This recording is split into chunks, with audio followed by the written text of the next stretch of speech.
Hello guys, so in today's video we are going to discuss the solution of minimum deletion.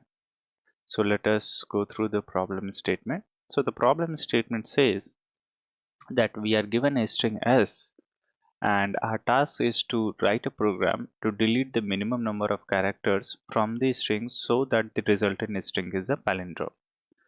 So let us take an example. So here the string is AEBCBDA, and basically from this string if we remove the characters E and D, then the resultant string is ABCBA, and the resultant string ABCBA is a palindrome. So we have to find out the minimum number of deletions which we should do in a string in order to make that string a palindrome. Okay, so that's the problem statement. Now let us discuss the solution of it. Okay, so so let us look at the brute force solution uh, for this. Or before going into the brute force solution, let us take our string. So our string was what? A, E, B, C, B, D, A, right? And if we get rid of these two strings, so D if we remove it, E if we remove it, then the resultant string is basically A, B, C, B and A, and this is a palindrome string, right? Because if you read it backwards or forward, it is the same string. So it's a palindrome string, and since we have removed two characters, we have deleted two characters here, two characters, so our function should return 2.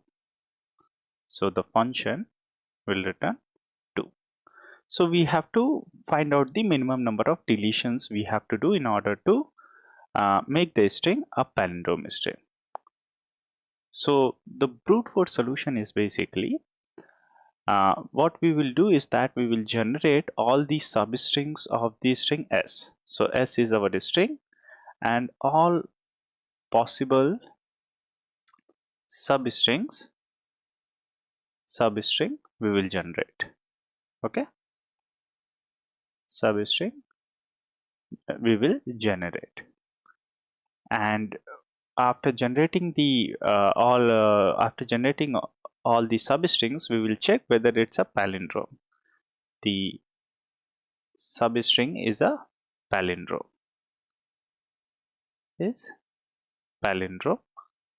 okay. So, and we need to find out the maximum or the largest palindrome.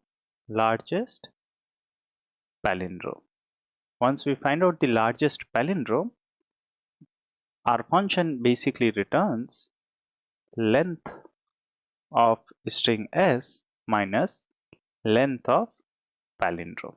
Remember, the palindrome is the largest palindrome here. Okay, so the difference between these two is what should our function return. So for instance, in our example, length of s is how much? 1, 2, 3, 4, 5, 6 and 7 character, and the largest substring which we can obtain here is this, and the size of this substring is what? 5. So length of palindromic substring, the largest palindromic substring is 5, and the function will return 7 minus 5 is 2. Okay, so that is how the brute force approach goes. Now let us analyze the time complexity of this brute force approach. So as it is clear, we have to generate all possible substrings. So in order to generate all possible substrings, so given a string, the total number of substrings would be 2 to the power n. So the running time complexity would be order of 2 to the power n, okay, which is an exponential.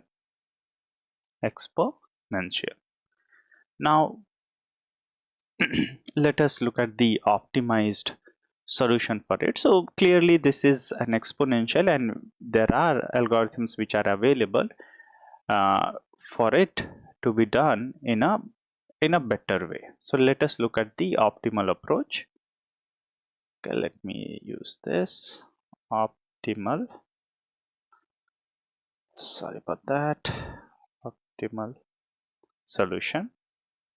Okay, so the optimal solution relies on dynamic programming, and the way it goes is that we will do the same thing basically, which is to find out the we will first find out the largest palindromic substring.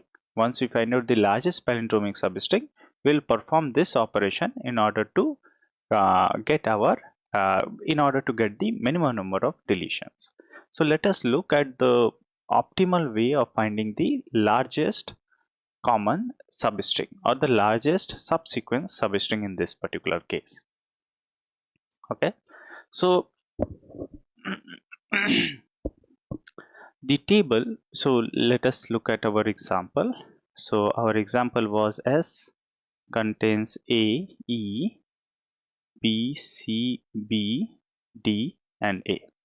So in order to solve it optimally, we will be needing a table where we'll keep information regarding the sub solutions or the part of the solutions which we are solving. So let me just create a table for it. So this is our index 0, this will be our index 1, this is our index 2, 3, 4, 5 and we need one more here, so that will be 6. Okay, and we use a different ink here. I just want the characters also to be written here. So the characters were A, E, B, C, B, D and A.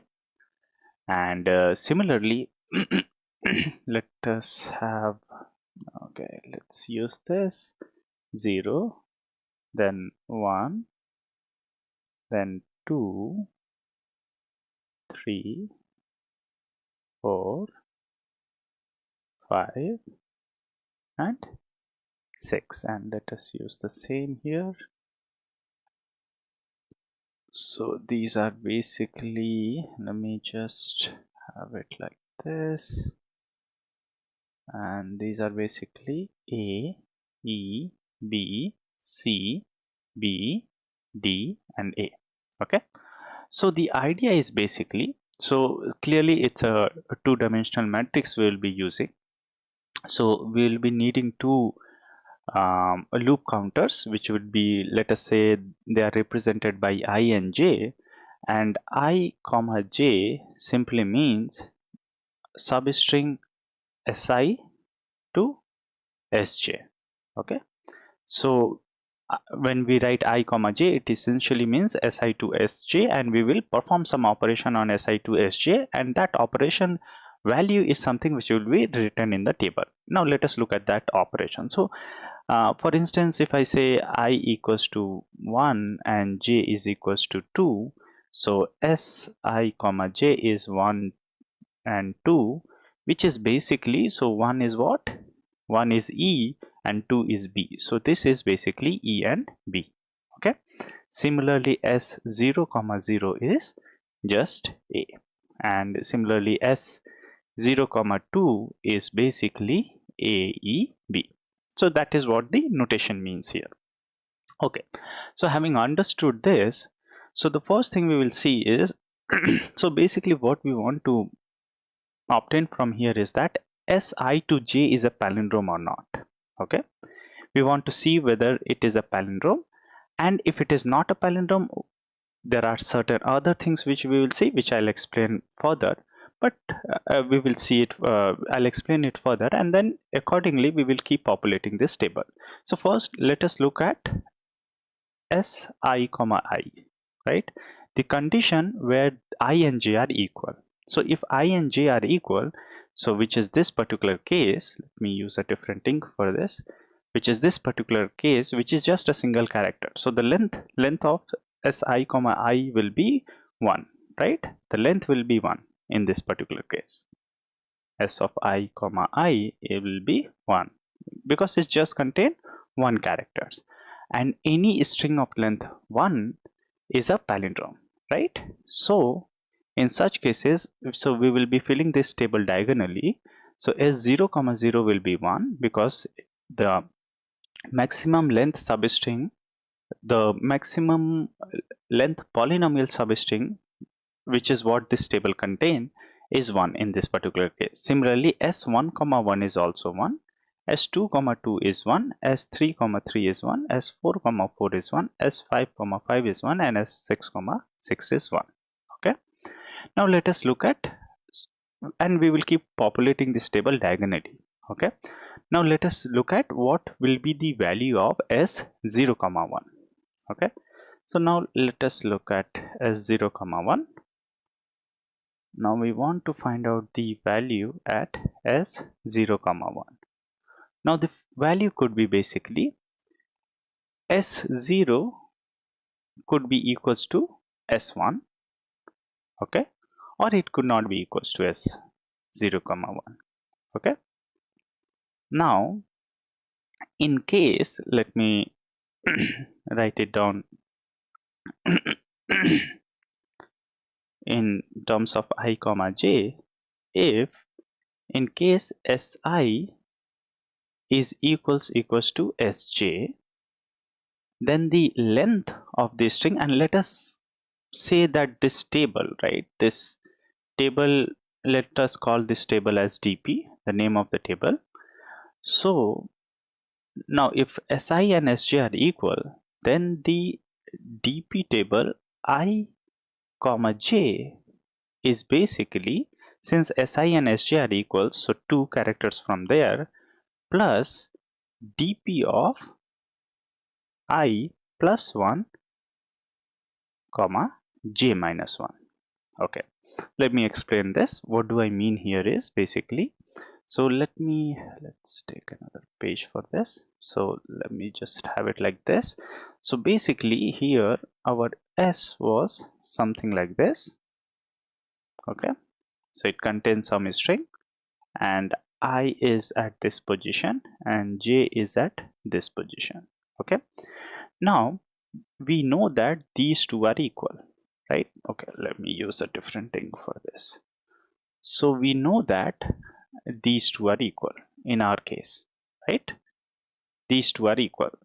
Okay, now all we need to find out is that within this space, what is the maximum or what is the largest common palindrome over here? Okay, or what is the largest palindrome there? So that is why we are saying that since I and j are equal, so because of which there are 2, and the largest common palindrome between, so what is this index? I has been consumed, so the next index is I plus 1, and j has been consumed, so the adjacent index is what? J minus 1. Okay, so and that is what we want to find out from dp I plus 1 and j minus 1, because this table, this dp table contains the largest or the longest palindrome from I plus 1 to j minus 1.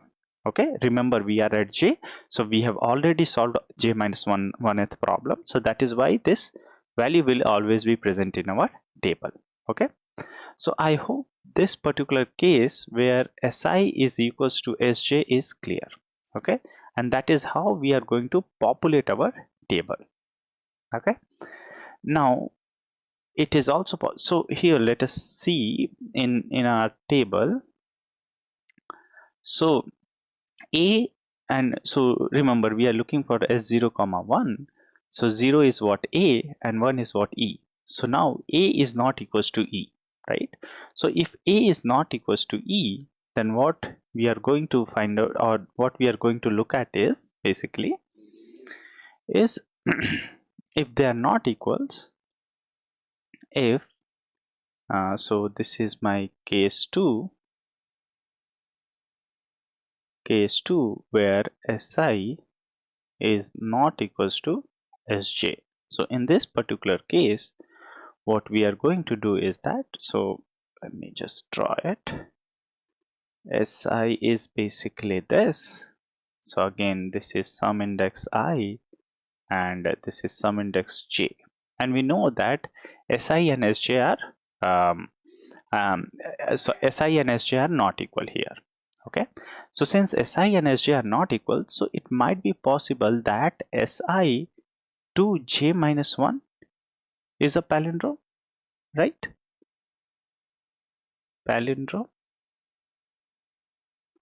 or Si plus 1, okay, I plus 1 to j is a palindrome, right? One of these two conditions are possible here, isn't it? Okay, so that is what the case 2 is. So case 2 is basically if I and j are not equal, then dp of I comma j is basically just a second, yeah, okay, just a second. So dp of I comma j is basically equals to max of dp of I plus 1 comma j comma dp of I comma j minus 1, right?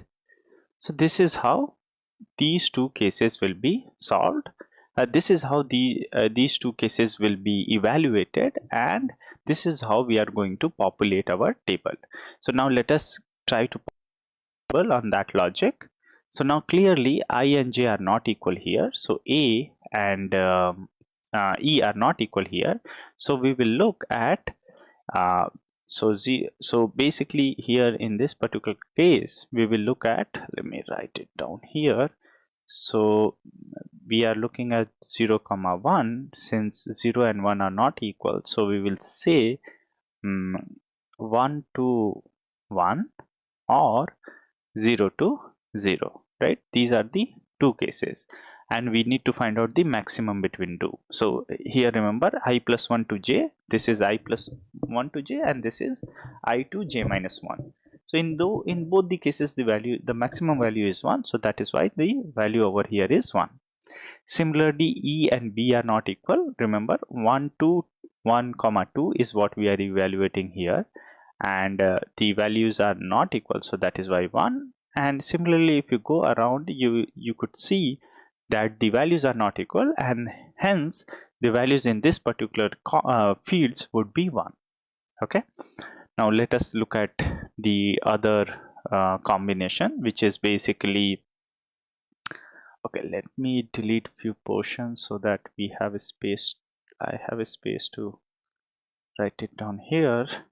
So now since we have populated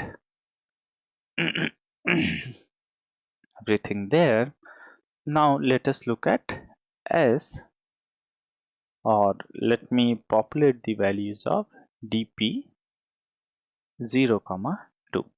So again 0 is what A and 2 is B, so A and B are not equal, so we will look at the maximum of what, dp 1 comma 2 or dp of 0 comma 1, right? So now let us look at dp 1 comma 2 is what, dp 1 comma 2 is 1, right? This value, let me use a different ink for this, dp 1 comma 2 and dp 0 comma 1. So 0 comma 1 is this value, right? So these two values, again the maximum is 1 here, so now this will be 1, right? And in the similar fashion, so I'm not going to populate all the values over here, but in the similar fashion we will be able to populate all these values, and while populating we will also find out the maximum values. Okay, so we will keep finding the maximum in dp table. Okay, we'll keep finding the maximum value. So by the end, when we have populated this entire table, we will have the maximum value with us, and our answer is basically um, length of length of S minus maximum. Okay, so I hope that makes sense. Now let us go to our coding area and code it and submit our solution. Let me switch to this. Yes, so I've already coded it, and let us go through the code also. So first what we did is that we find out the length of the string, and I'm keeping that value in length variable. Then I have taken a DP table of size n by n, so length by length basically, right? This is the table, and initially I'm initializing it with negative infinity here. Then I have these two counters I and j, and this is how. So basically this is on the length. ij minus I plus 1 is less than or equals to length. So basically we're here, if you see what I am doing is, so this is what, let me, okay, so the counter is what, j minus 1, j minus I plus 1 is less than or equals to length, right? So j minus I, so remember dp I comma j. So if you see this, so if I am doing this j minus I minus 1, so this basically gives me the length of the substring, length of the substring I'm operating on. Okay, so this is what j minus I plus 1 gives you.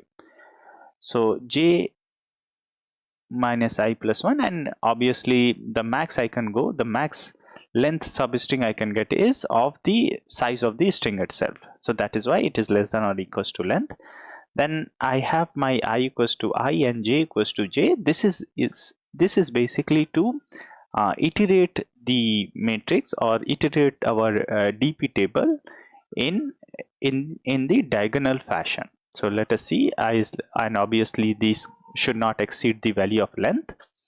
So now once we have this, so this is the case where this particular case is the case where I and j are equal. So basically dp of I comma I, and there in the discussion we said that the value should be, value over here will be 1. In case they are not equal, so in case they are not equal, the max of this is what we have to find out. Okay, so that is how we have written it. If they are equal, right, so if they are equal and it is of length 2, then we know that the substring is of length 2, and if its length is greater than 2, then this is how, like 2 plus I plus 1 to j minus 1. Okay, and once we have populated dp of I comma j, we find out the maximum value in the dp and I comma j, and then we return the value here. So that's about this coding aspect of it. Now let us submit the solution and see our results.